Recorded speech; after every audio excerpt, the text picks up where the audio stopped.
Originally released in Japan and North America in 1985 with Europe and Australia following in 1987. Often cited as one of the greatest video games of all time and partially responsible for reviving the video game industry after the crash in the early 1980s. I am of course talking about the original Super Mario Bros. For the Famicom and NES. The Mario franchise is a monolith of the gaming industry these days, and has permeated into many other forms of media such as movies, television series, comics, manga, and even live musical performances dedicated to the soundtracks from these beloved games. It is the brainchild of the now legendary Shigeru Miyamoto, who is responsible for also creating Donkey Kong, The Legend of Zelda, and even Star Fox, to name a few. His impact on pop culture alone cannot be understated. Mario himself and the Mushroom Kingdom's denizens are some of the most referenced in all of gaming history. But how did we get to this point? While many people think that Mario got his start in the arcade classic Donkey Kong, this is both true and untrue. Upon its original release, the protagonist of the original Donkey Kong arcades was simply known as Jumpman. This character had very rarely been referred to as Mario in some advertising material, but nothing official. At least not until an incident involving the then landlord of Nintendo of America's offices, Mario Segale, barging into a meeting demanding overdue rent. Following this, the titular character's name was forever changed to Mario. Originally, Mario was only planned to be used as a cameo or spin-off character after being created for the Donkey Kong franchise, but soon enough, he would leave his original rival, well, in the dust. As Nintendo continued to further their console development, Shigeru Miyamoto wanted to create what he referred to as the final exclamation point for the ROM cartridge as a final send-off before the release of the upcoming Famicom Disk System, and thus, along with Takashi Tezuka, who would eventually be responsible for creating Yoshi, began working on Super Mario Bros. The original Super Mario Bros. Is one of the best-selling video games of all time, with over 58 million units sold worldwide, beating out games like The Witcher 3, Terraria, Modern Warfare, and even Pokemon Red and Blue. It is one of those games that I vividly remember playing as a wee little llama. I can remember many a times choosing to play Mario whenever I was allowed to play games for an hour or two after school, or sitting down with my sister on the weekend with our goal being to try and finally beat Mario. But due to the precision platforming required, I sadly have to admit that I still, to this day, have never beaten it, or any of the mainline Mario games for that matter. As a matter of fact, there were very few games I was able to play as a kid, let alone finish, and I decided that I wanted to change that. So welcome to the first episode of Titanic Llama Plays a Game. The title's a work in progress. I'll think of a name for the series eventually, but in this series, I want to revisit all of those games from my childhood and early teen years, and in some cases, try to redeem a younger me by finally beating them, and in a lot of cases, just experiencing them for the first time. I also wanted to review them along the way to see how well I feel they held up, as well as giving my thoughts on them while I played. And I thought, where better to start than with the very first game that I can ever remember playing. So, strap in, grab those nostalgia goggles, and take a trip with me back to the beginnings of the Mushroom Kingdom and a simple quest to save Princess Toadstool from the tyrannical grips of Bowser, King of the Koopas. Because of the era the game was created in, there's no flashy intro cutscene to introduce players to the plot or story of the game. Instead, you are dumped at the starting screen, which simply gives you the option of single or two-player mode. Upon selecting one of these, you're on your way straight into World 1-1, which is considered to be the game's tutorial. Before we continue though, this doesn't mean that there isn't a plot or storyline, and instead, this was handled by the game's manual, which was very common back in the day, and I shall read from it now. One day, the kingdom of the peaceful mushroom people was invaded by the Koopa, a tribe of turtles famous for their black magic. The quiet, peace-loving mushroom people were turned into mere stones, bricks, and even field horsehair plants, and the mushroom kingdom fell into ruin. The only one who can undo the magic spell on the mushroom people and return them to their normal selves is the Princess Toadstool, the daughter of the Mushroom King. Unfortunately, she is presently in the hands of the great Koopa Turtle King. Mario, the hero of the story, maybe, hears about the Mushroom People's plight and sets out on a quest to free the Mushroom Princess from the evil Koopa and restore the fallen kingdom of the Mushroom People. You are Mario. It's up to you to save the Mushroom People from the black magic of the Koopa. This is short, sweet, and to the point, and really all we need is motivation to start playing through the game. So without further ado, let's go! Sorry, that was terrible. As I mentioned earlier, World 1-1 is considered to be the game's tutorial, and upon playing through it, I was blown away with just how well this level introduces new players to the mechanics and controls of the game. The controls are extremely simple but deceptively nuanced. You can run left and right using the D-pad and also duck using the down arrow if you are Big Mario. You jump with A, sprint with B, and within this control scheme there's so much fluidity and range of motion available. Your jump will vary its height based on how long you press or hold the A button, and the distance is also highly variable based on Mario's speed, going from a very short distance from a standing start to being able to cover pretty sizable gaps at top speed and holding the jump button for the duration of the jump. On top of this, you can also control Mario's movement in mid-air using the D-pad, allowing for even more distance control and even the ability to jump onto a block directly above Mario by curving your jump out and back in. Finally, Super Mario Bros. Implemented inertia to Mario's movement, which was pretty groundbreaking at the time, but it gives a very natural feel to the movement within the game. It takes a bit of getting used to just how far Mario will travel before coming to a complete stop after a jump or sprinting, and it certainly resulted in quite a few deaths for me in my time playing, but simply put, the movement in this game is phenomenal and extremely fun to try and master, even by today's standards. World 1-1 does a fantastic job of coaxing people into testing out all of these different variations, and is designed in such a way that players would be forced to explore the mechanics of the games to be able to advance. Miyamoto has stated that he specifically created World 1-1 to contain everything a player needs to gradually and naturally understand what they're doing so that they can quickly understand how the game works, and it does a fantastic job of this while still managing to feel like a well fleshed out level in its own right while not feeling like a hand-holdy tutorial like we have forced down our throats these days. 1-1 also contains at least one of every power-up in the game. I won't go over each of them as I'm sure these days people are pretty familiar with them, but I did want to draw attention to the Magic Mushroom. This power-up was originally called the Super Mushroom during development and is the reason why the game ended up being called Super Mario Bros.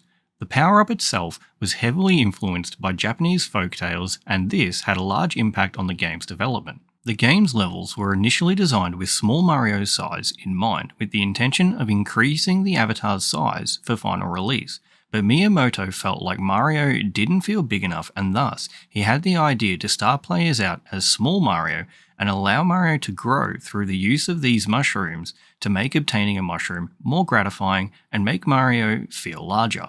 These days, this may seem pretty insignificant, but it's simple strokes of genius like this sprinkled throughout the development of this game that really helps to elevate it to the masterpiece status that it does garner these days. The last thing I wanted to say about this power-up though is, as we all know, it allows you to smash bricks as Big Mario, but let's quickly refer back to the manual for a second.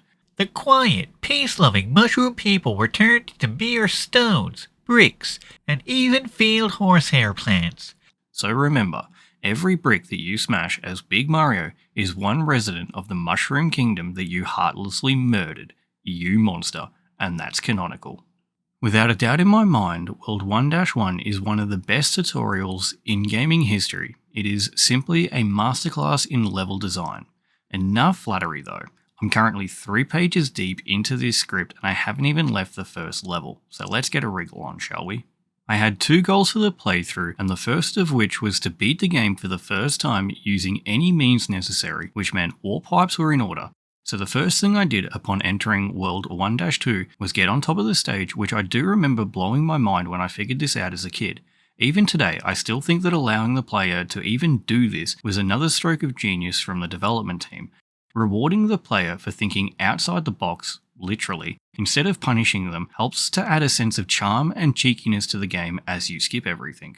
It also invokes a sense of wonder as you start to think what else might be possible or hidden throughout the game, and it drives that urge to want to continue to explore even more to see what you may be able to find. Speaking of other cool secrets that you can find, this leads me to the warp pipes at the very end of the stage. Again, I do remember finding these as a kid and warping to World 4, which if I remember correctly, 4-3 was as far as I could personally get. I can also remember watching my sister beating the castle stage of 4-4 and promptly dying in World 5, but I was never able to match her feat. Nonetheless, heading straight to World 4 is exactly what I did on my first attempt through the game, to which my Twitch chat promptly told me that I was an idiot. Because this skipped a rather cool glitch that they ended up teaching me, which was pivotal to me being able to actually beat this game. They also taught me how to enter the minus world, which I was able to pull off and enter after about 20 minutes of trying, which is another cool little glitch to play around with. But after promptly dying because I'm bad, I quickly zoomed back through 1-1 into 1-2 to the warp pipes again, but this time my destination was World 3. Upon entering 3-1, I noticed something that I guess a younger me didn't really care all that much for, and that's graphics. Heck, I also recall thinking that Lara Croft's cone-shaped boobs were impressive as a wee lad, so... Now yes, by today's standards, 8-bit pixels are a far cry from what people would consider good graphics, though with the resurgence of pixel art games these days, they are making a comeback and I still feel that Mario holds up really well today. Considering the limitations of the time, and the more I learn about the game's development upon research for this retrospective, the team at Nintendo found some brilliant ways to save space with the very limited amount that they had. There was a minuscule 64 kilobits of space left for sprites and backgrounds after the program code and music. Due to this limitation, the designers treated their search for space-saving opportunities as what they said to be akin to their own television game show competition. They tried to reuse as many assets as they could and simply recolor them. A good example of this would be the clouds and bushes are exactly the same sprite, just recolored. And I could go through and list each and every one, but I feel like that could take away a little bit of the magic that they were able to accomplish.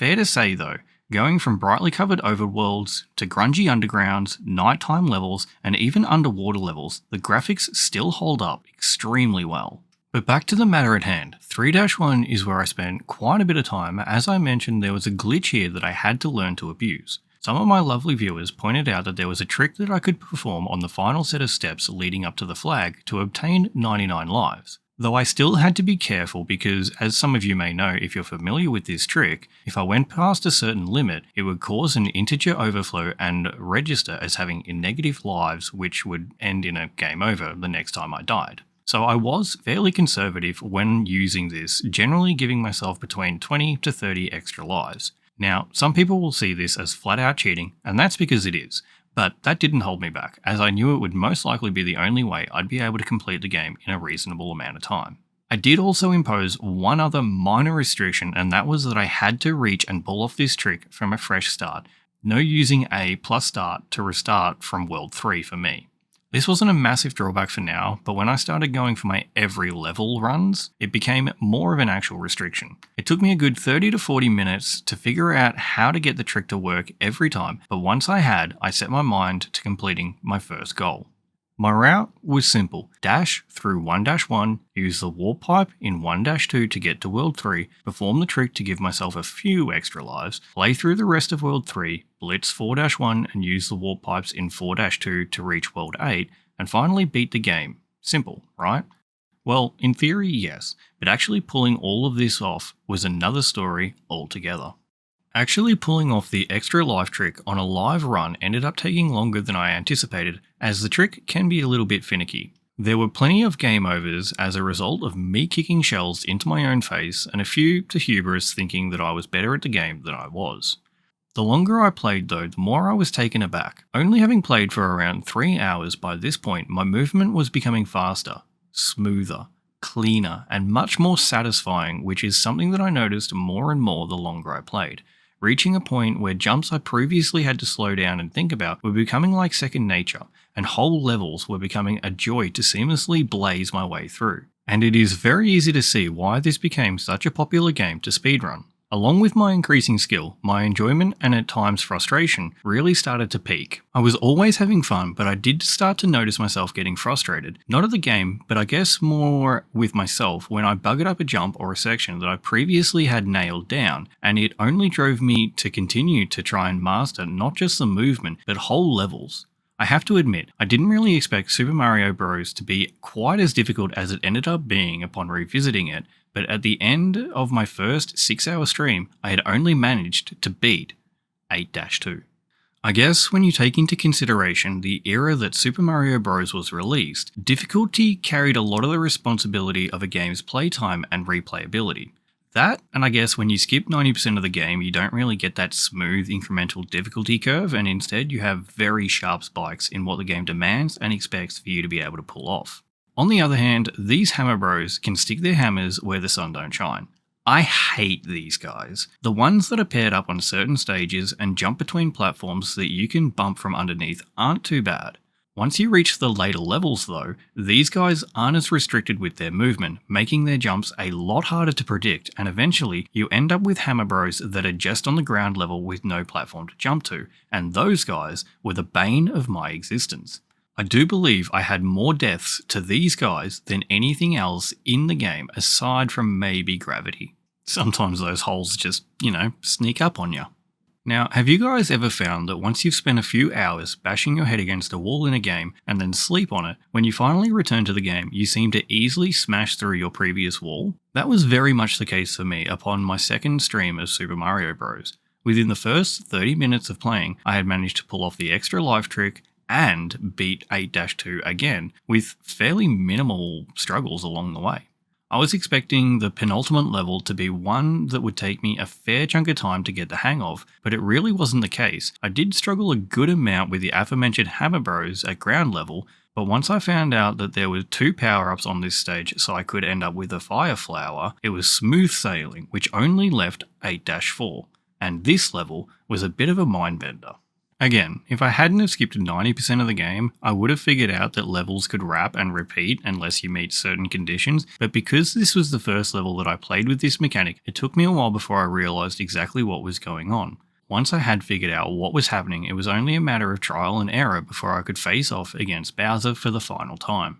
This last Bowser fight was a bitch. There are hazards in his arena, he spits fire at you, and on top of this, he throws hammers at an alarming rate, leaving very few openings to actually make your way past him. I wish I could say that I diligently studied his patterns and found the very precise time that it was safe to pass, but no. I had a decent amount of lives, so I simply employed the strategy of running in and hoping that he jumped, allowing me to pass underneath him, dying and repeating the process until I got lucky enough to make it past. Regardless of this rather cheap strategy, I still popped off upon finally sneaking past and feeding the game, and it still felt like a great triumph akin to beating my first Souls game.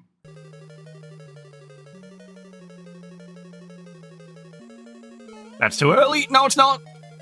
Oh my god. Oh my god.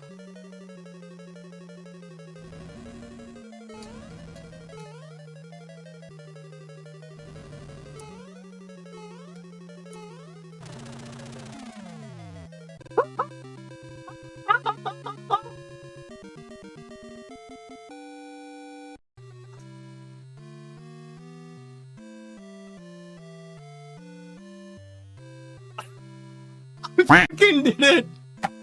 It's that sort of feeling, that rush of adrenaline, that sense of victory that I love when beating a video game, and Super Mario Bros. Delivered that feeling in spades, not just for beating the whole game, but at times even just single levels. It was exhilarating to complete, cheats and all, but this was only the first of my goals. I still had what I felt to be the most daunting task ahead. My second and final goal upon revisiting this game was to beat every single level in Super Mario Bros. And just as I mentioned, I figured this was going to be quite the task, but I was rather surprised when I actually set out to try and complete this.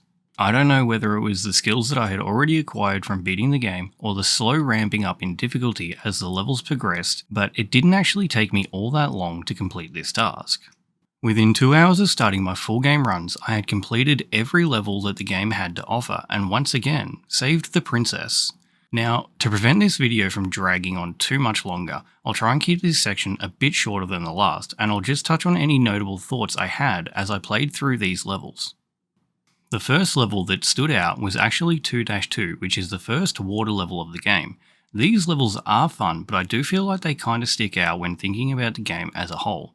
I can't help but wonder if the development team could have supplemented these levels with other levels that feel, more mushroomy. to help with our immersion and the feel of actually being in a world called the Mushroom Kingdom. Level 2-3 I feel is the first level in the game that actively pushes the player to go fast. It is also a level that I vividly remember from when I played as a kid. It was a level that always gave me trouble, so I was looking forward to finally figuring it out.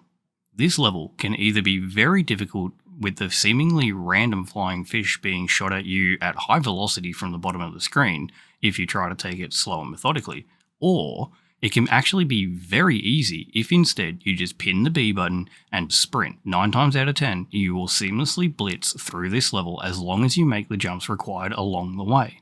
For me personally, 4-1 was the next level that really hammered home that sometimes speed is king. This is another level that has a very simple layout, but with the Cloud Dude dropping spinies onto the level consistently, this level is made trivial by just going fast, and it is these levels that I began to love as I mastered the movement required. Not only does this help with that incremental difficulty curve that I skipped with the warp pipes in the first playthrough, but it also continues to teach the player what the game expects of them, which I find to be sublime planning and forethought by the development team. The next level that really stood out was actually 4-3 because this is what I was wanting. It has you jumping along giant mushroom caps with some platforms scattered throughout. Not only is this a very enjoyable level, it is also the first level that actually makes you feel like you're in a world known as the Mushroom Kingdom. Before now, we could have been in any nondescript fantasy land, but the addition of this level alone cements that our adventure is taking place within the Mushroom Kingdom. I feel like some of the earlier levels, like 1-3, could have benefited from using the same aesthetics as this level, even if it was just a recolor, which again, we know the developers already were more than happy to use. I've already touched on the graphics in this game in a bit of detail, but I'll say it again here. Now having seen every level that the game has to offer, I am extremely impressed with what the developers were able to pull off with the limitations of the hardware at the time. It's simply incredible. Skipping ahead a bit, we end up at 5-4. This was another level that stood out to me as a fantastic example of reused assets. This level is a carbon copy of the 2-4 castle level with the addition of several hazards spread throughout. This does a great job of making the level feel different enough while making it a lot more difficult than its previous iteration, impressing me with the way that the developers managed to reuse not just assets but entire levels to save space while maintaining a sense of uniqueness to each level. And I'll happily admit that it took me a few playthroughs to actually realise that these were the same level.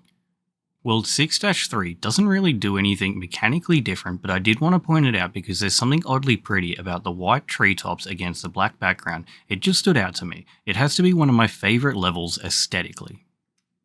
7-1 was the first level that really demanded that I put everything that I'd learned up to this point into action. This level throws so much at you, tons of enemies, bucket loads of bullet bills, yet it still manages to feel like a fair and very fun level. It was around this point that it dawned on me just how well the game slowly introduced new hazards while pairing them with ones that I had already come to expect and master, forcing me to find different ways to deal with the new combos. It kept the game feeling fun, new and exciting, and kept giving me that feeling of accomplishment as I completed levels and kept me wondering what the next challenge would be. 7-2 is another underwater level, and I just have to echo my thoughts from earlier. These are fun levels, but I can't help but feel like they stick out and don't really fit with the rest of the game. If I did have to say something negative about the game, it would be that these underwater levels feel like a bit of a missed opportunity. I can't help but wonder why they are here when the rest of the game just feels so much more enjoyable and challenging in comparison. I do, however, feel like if they are here, then these underwater levels will continue to pop up throughout the series, and I do look forward to how they are iterated on in future titles. I didn't mention, but I do plan on reviewing every mainline series Mario game on this channel, so if you've made it this far into the video, you're enjoying the video, and you're not subscribed, maybe consider tippy-tapping that button, or don't. 7-4 was a bit of a brain-bending level. This is technically the last level that introduces a new mechanic, and that's level wrapping. Luckily for this playthrough, I had already encountered this with the 8-4 castle level, but the way this works is as you progress through the level, if you don't progress a certain way to trigger specific flags, the level won't progress and instead it wraps back to the start of a segment. It took me quite some time to actually figure out the right path to take, but it was very satisfying running through again and again trying to figure out the correct path, and gratifying once I had figured it out. I am a little disappointed that this wasn't used more earlier in the game because I find it to be a rather fun mechanic, but I guess if it was used too heavily I could see it becoming an annoying mechanic, so leaving it for a nice surprise towards the end of the game is a nice touch and a welcomed surprise. The final world feels like a culmination of everything that you have previously had to face in the game till now and is just dialed up to 10. I would say dialed up to 11, but the lost levels exist, so... Anyway, these final 4 levels are all very tough but extremely fun to play through and are some of my favourites in the entire game. All of these levels really test out your ability to control your speed, jump distance, and height. They are all littered with tons of enemies and hazards, but still manage to feel well balanced, which is something I didn't quite anticipate. Being made in the era of arcade style games, I thought that these later levels would end up feeling like they were full of cheap deaths and geared heavily against the player's success. This really wasn't the case. 8-1 has some very tight jumps and tons of enemies, but by now it was second nature to just jump over most of these and carry on with my quest to save the princess. 8-2 is my favourite level within the game to play. Its platforming is extremely rewarding once you get a nice flow going. The sprint through this level while dodging all of the hazards in your way just feels so rewarding to get nailed down. While in the case of 8-3, this level can be made almost trivial if you know where the power-up blocks are hidden. This level was the bane of my existence for a long time when going for my warp pipe run, with not 1, not 2, but 4 separate hammer bros all just hanging out on the ground level right towards the end of the level. Eventually, I found these hidden power-up blocks and the challenge became not taking any damage through the level so I could maintain my fire flower up until I reached the hammer bros. If anything, using a fire flower here almost makes it feel like you're the one cheating. All of this leads to 8-4, the final challenge. This level feels like the longest level in the game by far, but I'm not sure if that's true or if it's just the way it feels due to the way the level plays.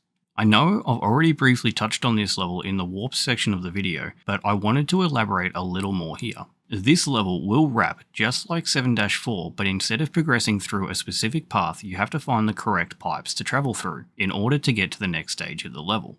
There are 4 stages to this level, one of which is an underwater section, and as fun as this level is, I feel like there is a tiny bit of a missed opportunity with this level. I do wish that the second part of the level was an outside area akin to 4-3, because if that were the case, it would be like a final hurrah showcasing every type of level that you've overcome throughout the game, with the exception of the underground levels. I feel like it could have been really cool starting out in the castle, the first pipe taking us out into the garden, giving us an outside mushroom area, then heading through the swimming stage, which would take us back into the castle for the final showdown with Bowser.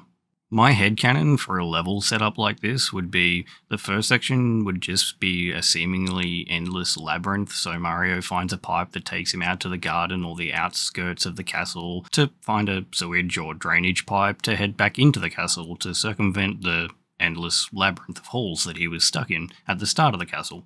I feel like this would also fit thematically with Mario being a plumber and they could have just recolored the water to an off-brown to give the vibe that I'm thinking of, but hey. Whether this crossed the dev team's mind and it was just a limitation of space, I'll never know, but I think it would have been awesome if that's actually how the last level played out.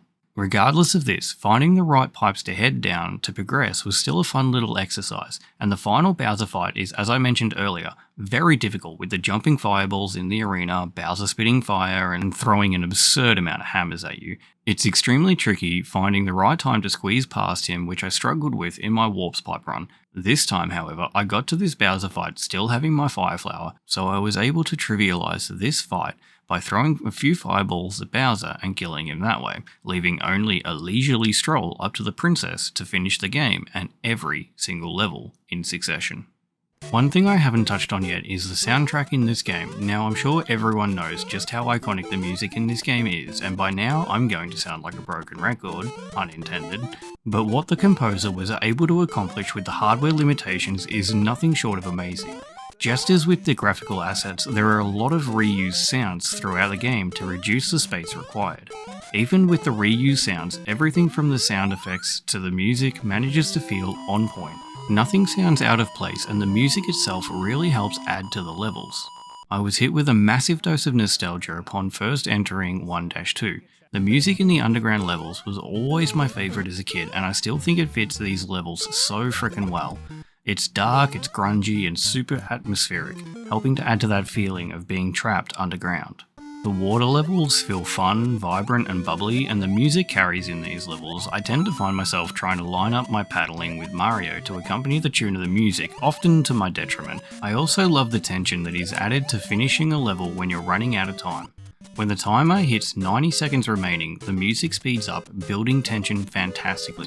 Regardless of whether I'm climbing the staircase to the flagpole or nowhere near the end of the level, as soon as I hear the music speed up, I always feel a strong sense of urgency wash over me. This is fantastic sound design, and even today these songs are a joy to listen to. When I originally had the thought of going back to review the older Mario titles, it was more for content reasons, as I had always wanted to make retrospective or review style videos. I thought it would be fun to revisit some of the titles from my childhood that I never got to play or ever finish. I was astounded though. The more I played Super Mario Bros., the more fun I was having.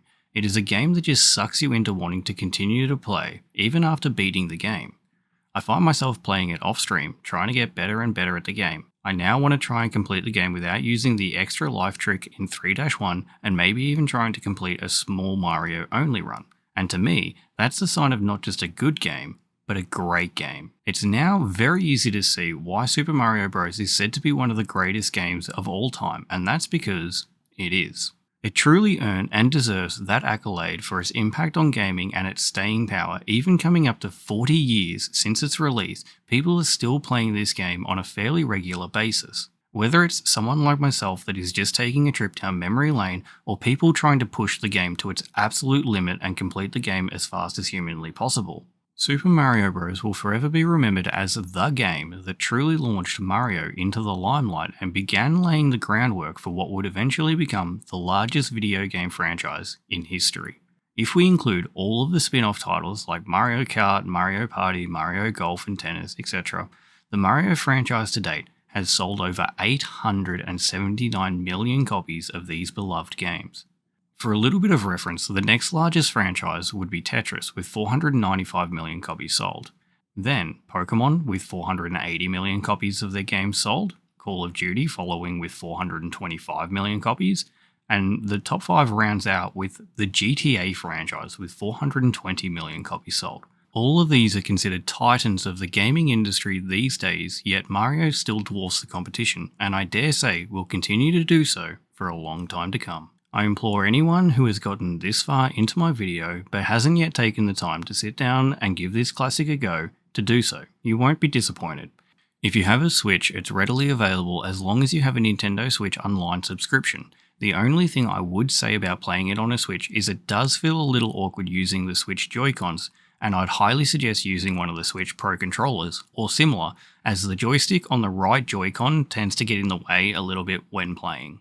I have always planned on continuing this series regardless, but now having played Super Mario Bros. And actually beating it, I'm extremely excited to see how the mainline series evolves over time. I will be skipping the Lost Levels for now and Super Mario Bros. 2, as it is technically another game that was reskinned to be a Mario game, so the next game I plan on covering in the series will be Super Mario Bros. 3, and then Super Mario World. And finally, I want to say a massive thank you for watching, especially if you've made it this far into the video. If you like this style of content, the best way that you can support the channel is by giving the video a like, commenting, and maybe sharing it with a friend.